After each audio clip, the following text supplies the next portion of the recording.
Evening. Somebody give me a thumbs up or something in the chat if you can hear. Hopefully you can hear me. Are you there? In the meantime, I'm drinking this alcohol-free nanny state brewdog stuff. I don't know if any of you have ever had this before. I've had it before. Hi, Tim. Nice to see you, mate. I've had it before. I don't like it. And I bought it again. It seems to be a growing theme of mine where I kind of forget what I do and don't like and end up buying it again. Anyway, that's by the by. Hope you're all doing well. Sorry, this isn't a Friday night thing. I would like to do it on a Friday.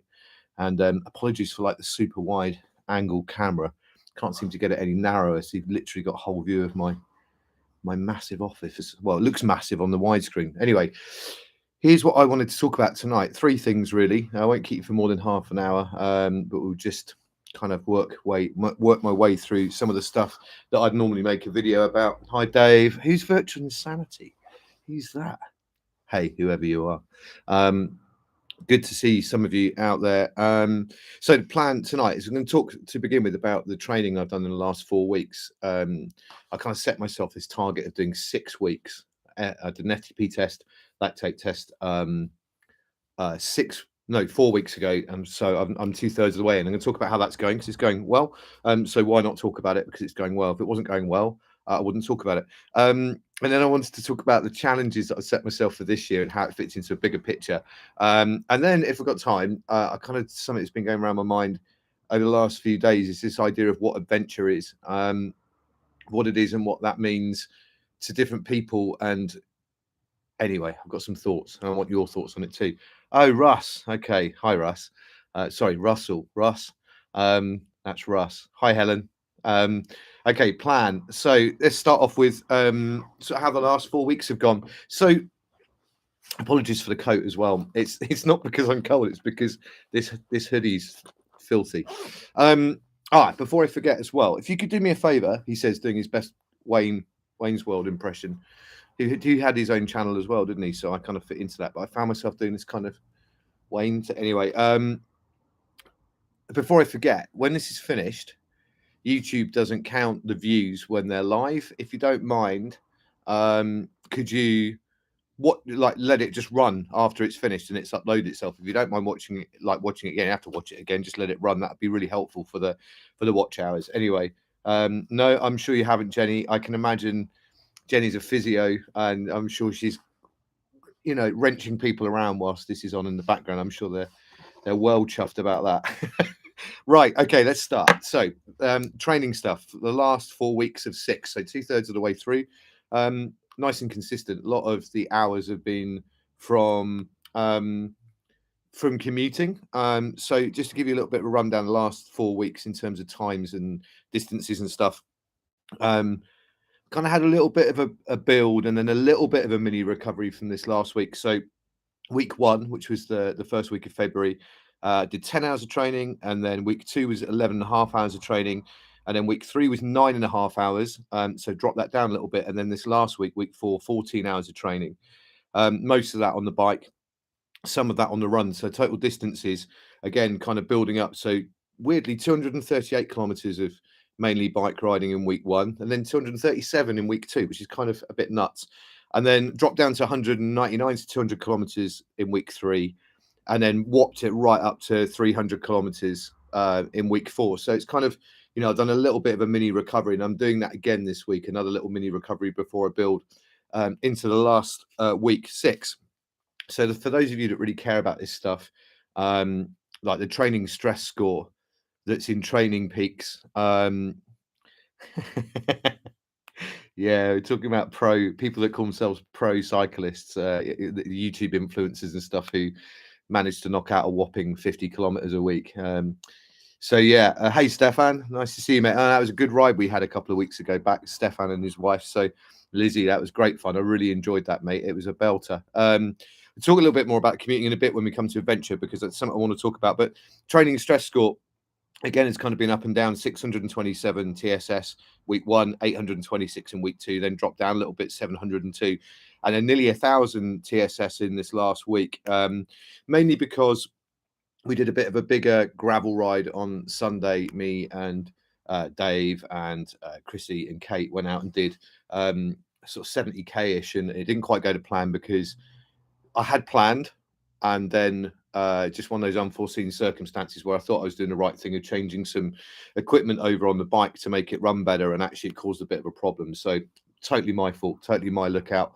So we had to adjust what we were doing and came back, rather than going over the Mendits, we came back around sort of on the Strawberry line and stuff. So proper, sure Katie's like, yeah, real gnarly kind of rad off-roading on the Strawberry line. But it was great fun. We found some other pathways and some other, well, not pathways, not allowed to ride on those, some other bridle paths that we could use to get from A to B. So still a bit of an adventure. Anyway, we'll get onto adventure stuff later on. Couch 5K run wise, I'm about a week and 2 runs behind, but that's mainly because this last week has been a bit bonkers in terms of riding. There were a couple of really late night commutes home last week, where I had events on Monday and Wednesday. We did a gig for the students, or students did a gig last week, which was great. But we ran a full night of pre-production on the Monday, which meant I went in at just sort of after breakfast at 9-10 o'clock, and stayed until about 10:30, and then rode home. And then on the Wednesday, it was a full day teaching, 9 till 5-ish, without any breaks, and then straight into the gig in the evening, and got home. I think I got into bed just around midnight, which made for some fun commuting on the way home, actually. And I'll talk a little bit more about that in a bit, because people's perception of what's normal, everyone that's in the chat, right, does stuff that's not normal. And I'm sure that all their work colleagues look at what they do and think it's completely bonkers, but to us it's normal. Anyway, so what's left in this last 6 weeks is I'm going to have, I think I got it wrong around when I said it earlier. I'm going to have an easy week this week and then another hard week. That is what I said, isn't it? Running into the test that I do at the end of the following week, in week 6. Essentially hoping that A, my FTP goes up, and B, mainly, more importantly, my lactate threshold 1 and 2 go up. Is that the right way of describing it? Does it go up? The points at which LT1 and LT2 kick in essentially should be at higher watts and a lower heart rate and higher watts than they were at the beginning of February. And if my critical training load in Training Peaks anything to go by, that should be fine. So there we are. That's the training taken care of. It's just tapping it out. Lots of very easy miles on the bike, and the runs, which I'm really enjoying. Couch to 5K, it's just enjoyable running, I've got to say. Such a privilege to be able to run, to be able to sort of pull your trainers on and get out and go for a run and do, I think I'm up to like 25 minutes of running, which 6 months ago would have rendered me completely incapable of doing anything for a couple of weeks afterwards in pain, including I wouldn't have been able to ride the bike either. So steady, slow build, eh? So that's the training done and dusted. That's where we're at with all that. What's next? Notes. Okay, so what is 2023 all about? So June's going to be busy. So I've got Bristol Triathlon in the beginning of June, which let me know if you're doing it. I don't know who's planning on doing Bristol Triathlon. It's a great event, which I thoroughly enjoy and always have done. In fact, kind of why I started the channel, is because I really enjoy racing in the city and being able to swim in the harbour, race down the Portway, and then the run. Well, it's a run, but it's quite an impressive place to go.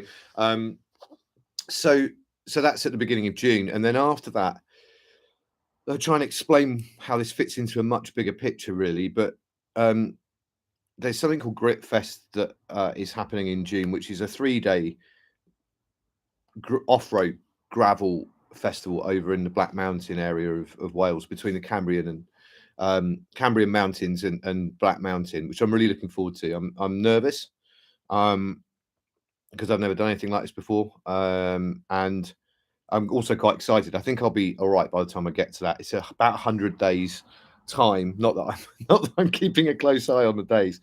Nice, Jenny. I'll see you there. I'm going to try and do the Olympic this year. Definitely going to try and do that. Anyway, so Gritfest is going to be a bit of a challenge. I think there's a short ride on the Friday, and then the Saturday, Sunday are both much longer rides. And then that weekend is the weekend leading up to the 21st of June, which you'll all know is the longest day of the year, the summer solstice. So the plan for that is going to be is going to be to ride 400k on that Wednesday. So straight off the back of Gritfest, really, I'm not quite sure what I'm going to do on the Monday, Tuesday between Gritfest and the 400 kilometer date. But without sort of going into too much detail, it's part of a much bigger plan for the next 3 years, I guess, to try and do something that I've had in my head for a few weeks now. I've run it by a few people, most of whom are in the chat, and they've all gone, yeah, you can do that. But then really, I'm not sure that they're really sensible people to listen to, because let me tell you a quick story about what we did on Sunday, and it will give you an idea of the sort of stupidity levels of well, it's not stupid, is it? It's all relative. But so I mentioned about doing stage 4 of the GB Divide on Sunday, just gone, to some friends, and it was a goer. So I messaged Dave, who you can see in the chat, Dave Rostron, and said we're thinking of doing stage 4. And instead of saying the GB Divide, I said the GB Duro. Now, the GB Divide is the same route as the GB Duro. The GB Duro is the race. Now, when the pros do it in the race, it's done over 4 times stages. And stage 4 for the GB Duro is basically the last stage, that I think it's about 500 kilometers, and it goes up through Inverness and up to John O'Groats. And because I got that wrong, Dave thought that that's what we were talking about, and most worryingly just went, yeah, okay, let's do it. That was, he was like, yeah, I'll see you up there, and we're getting the train, and he was just going to go and do that. Fortunately, we found out that we were talking about 2 completely different stages. We were talking about like 70 kilometers from Bridgewater back home. He was talking about 500 kilometers from all the way out to John O'Groats. Anyway, thank God we discovered that. But it gives you an idea of the sort of okay, sort of what is relative and what is okay for a lot of people. Anyway, that's what we did on Sunday. But the bigger picture of what I'm trying to get to try and do in yeah, Helen. Yeah, you'd have been there, Helen, definitely. And we'll still, there's more to come on this for sure, and I'm sure you'll be roped into it. But anyway, bigger picture thing in the next sort of 3 years will involve sort of a bigger version of kind of a period of time spent off road, like at Gritfest, and a period of time doing big days on the road. And I'm going to spend pretty much the next year seeing if my idea is viable before I go any further, really, than sort of talking about that. At the end of the day, I think I'm never going to be the fastest at doing something. So if I'm going to do something that sticks out, all I can really do is be the first to do something. And I don't think anyone's done what I've got in my head.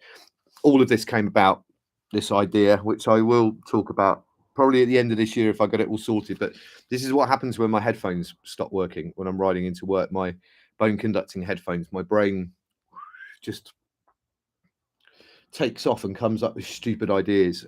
So yes, anyway, that's the plan. So if you can read anything into that, good luck.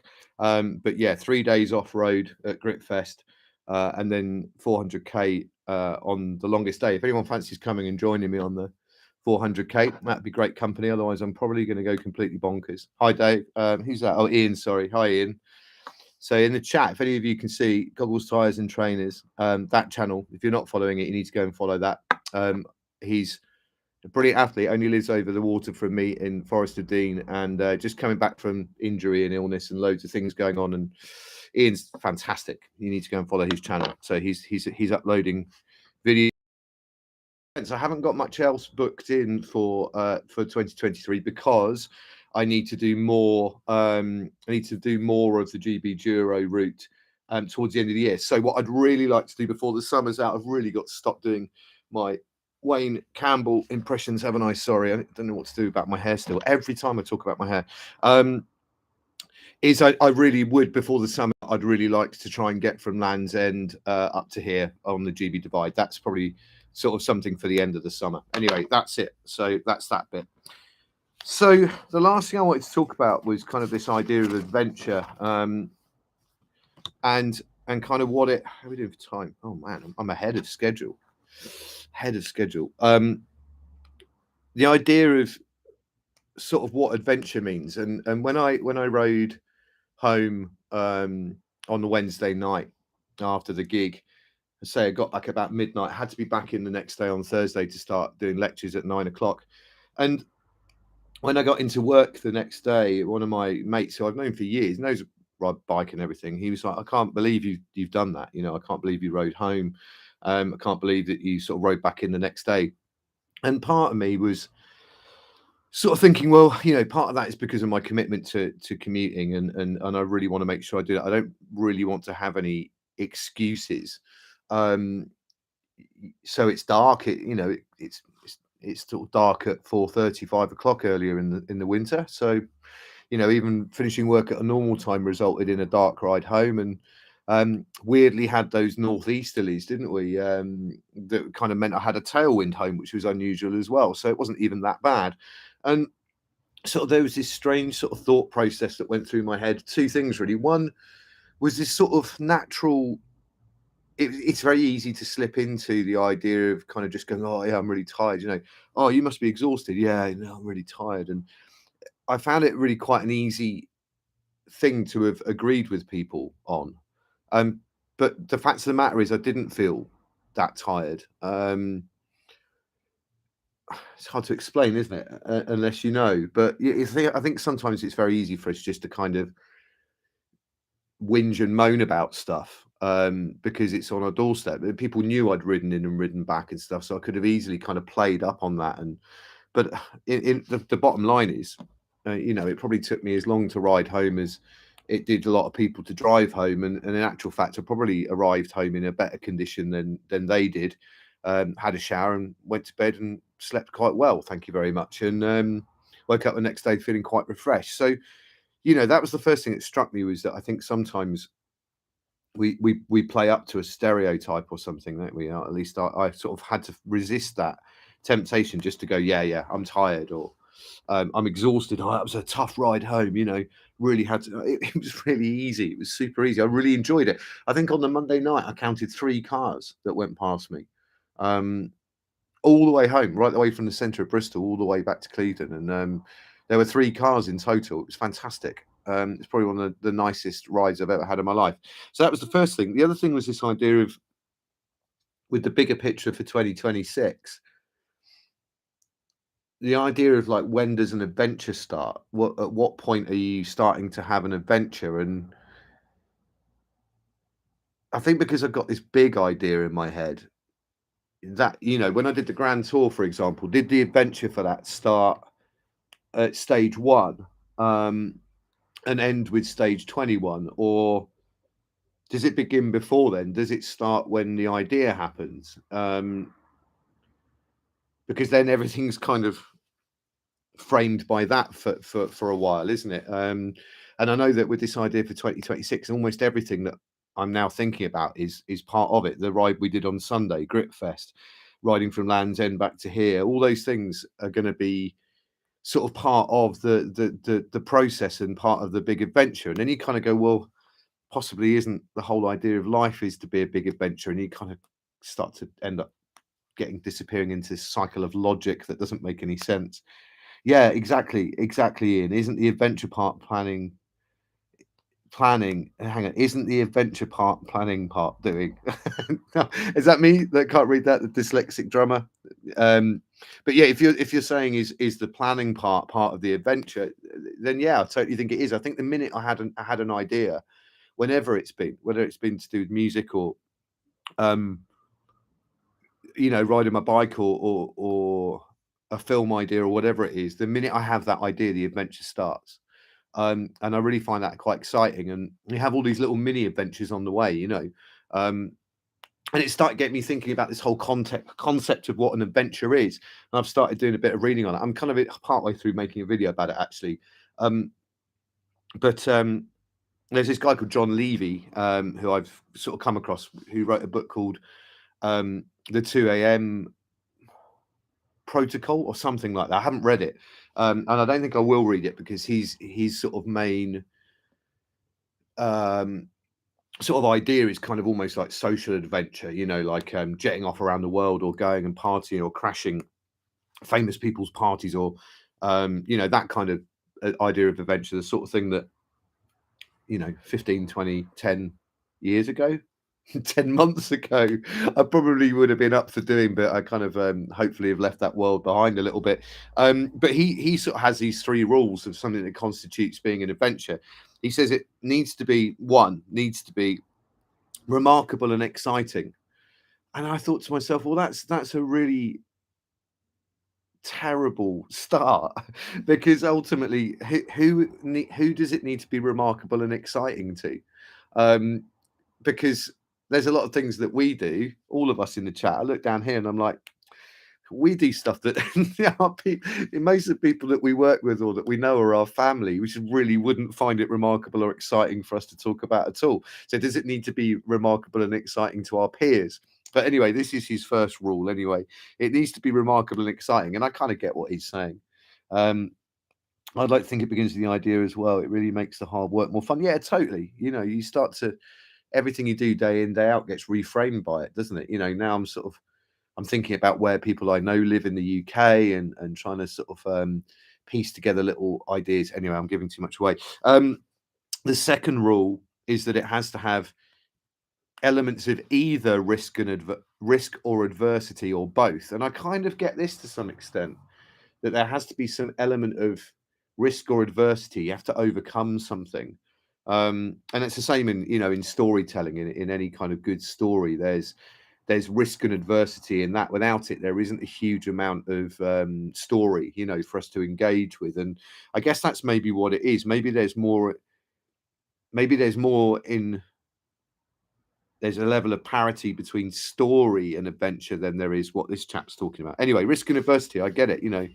Was I going to be able to ride 100 kilometers a day for 21 days? And all the other things that people do in terms of adventures. Indiana Jones, is he gonna get the Ark, and is he gonna save the world, and Flash Gordon or whatever? Risk and adversity. And then the last thing, his third point, is this idea that it needs to have a level of growth, that the person sort of having the adventure needs to learn from it. And I find that a bit of a vague one too, really, because it's hard to sort of really do anything and not gather a level of growth from it. So I'm none the wiser, really. I guess those sort of things, that remarkable, exciting, risk of adversity and growth. I mean, if I think about my ride back on Wednesday and Monday night in the dark, it's the first time I've ever commuted back in the dark. Was it remarkable and exciting? Probably not to most people. Was there risk and adversity? Well, there is every time you clip in on a bike, isn't there? None more so than normal. And did I learn anything from it? Well, yeah, maybe I did. So it's 1 out of 3. I learned kind of, that I can ride back at night and get up the next morning and ride in again, and possibly not moan about it. But so that's sort of vaguely 1 out of 3, but kind of felt like a bit of an adventure to me, because I'd never done it before. I think that's the thing, isn't it? So yeah, I'm none the wiser. It's something that I'm definitely thinking about at the minute. What constitutes an adventure? What we got here? Yeah, just describe the plot of every Disney film ever. Exactly. I mean, when you get into story theory, which is something I teach at uni, you get into Gustav Freytag, you get into basic good old story structure. Joseph Campbell, The Hero's Journey. Or Christopher Booker, sorry, not Christopher Booker, isn't it the guy who wrote Black Mirror? Christopher Booker, who wrote the Seven Plots book and all that kind of stuff. They're all very similar, aren't they? John Levy's basically just lifted any good story, and that's it, isn't it? Is an adventure just a good story? This idea of once upon a time, but then, and then something comes along and creates a change in the story. And I think that's what it is. It has to be different to the norm, maybe. Anyway, I'm pulling this apart in my head at the moment, and none the wiser. You're sort of hearing the process of what ends up on some of these videos over time. A few other people have written some things here. I think it begins to work more fun. Just described every Disney film, every story, Matt. Seriously, isn't it?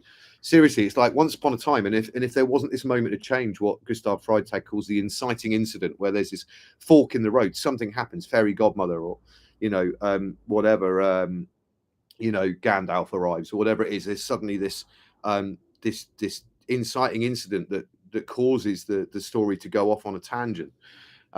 And I think that's the adventure, isn't it? That bit where you just go, well, you know, normality, normality, normality, and then you just kind of go, well, I'm going to go and do this today, and all of a sudden it's an adventure. What's the input? For me, an adventure is something you start without knowing for certain you'll finish. That's every day, isn't it? It's for me anyway. I'll walk into a lecture room, I'm not sure I'm going to get to the end of it, or I'll walk on stage for a gig, I'm not sure I'm going to get. I guess that's it, isn't it? Isn't everything and every? Maybe it's more to do with perception of adventure. I don't know. What do you think? Do you think you can make anything an adventure, right? I mean, I grew up reading Enid Blyton books, you know, and those comic books, you know, like Commando, I think they were called, like the little comic books. It's like everything just seems so exciting. And I remember sort of writing an article for a drum magazine once where, you know, I was saying about my kids, you know, particularly when they were younger, they sort of unfortunately grown out of it a bit now, but they wherever they went, the first thing they'd look for was where the fun was. You know, how can we make this environment fun? And it's like you grow out of that somehow. Maybe that's what it is. The sort of seeking adventure comes from sort of trying to tap into the child in us again and not being so so boring, you know, and just going, this is great. Where's the fun? Maybe that's the short answer to it all. Is that you need to kind of, well, I do anyway, treat everything as a bit of an adventure, and so probably never read John Levy's book. That's where I'm at with it. You know, it's just kind of coming up with ideas, and like you saying, just like, I don't know, man. Like, am I going to finish this? Is it going to happen? And a degree of uncertainty, yeah. A life less ordinary, I suppose. Not that I've ever had one of those, but it was always a great title for a film. A Life More Ordinary, really. I was massively addicted to watching Gavin and Stacey when I was on tour because it was like normal, and I was kind of pretty jealous of that at the time. I took my MTB I took my MTB to the summit of Snowdon. We got there at dawn, and we rode down it. Oh yeah, that sounds amazing. I'm never buying a mountain bike. I'm just putting that out there. I'm never buying a mountain bike. I'm never buying a mountain bike. Okay. So look, I won't keep you any longer. I've sort of waffled on a bit. It does help me sort of saying these things out loud sometimes and getting some feedback in the chat. So I appreciate it. I do appreciate the kind of feedback and ideas. No, never, Ian, never buying a mountain bike. Okay. So yeah, thank you for sticking around for however long it's been, 25, 26 minutes or something. I don't want one, Dave. You can hang on to that. I've got a gravel bike. That's as off road as it's going to get. You all need to. Right, I'm going to just sign off. If you're going to start offering me mountain bikes, I'm just going to sign off. Is it 29er or what is it? So listen, yeah, sort of a strange request, if you don't mind. If you could, once this pops up in the feed, if you don't mind just letting YouTube run it again, it means whatever the watch time has been, that would be added onto the channel, which I am trying to spend a bit of time growing at the minute. I know it's fallen off a little bit, but that's because things have been a bit busy and crazy, and my brain's on other things at the minute. But the videos are going to be back to 2 or 3 a week, hopefully very soon. Don't you all start. What's this now? No e-mountain bikes. No. He means he's going to steal one. What? Because I said I wasn't going to buy one. I'm not getting involved in this. You can take all your mountain bike stuff, and you can do what you like with them. I can't afford to service the shocks and stuff. Oh man, look, now it hots up. I mentioned mountain bikes. Just takes off in the chat. Okay, listen. I've already got the coat. This is a snowboarding coat. And I don't own a snowboard, so that doesn't work, does it? It would be an adventure. One adventure too much, I think.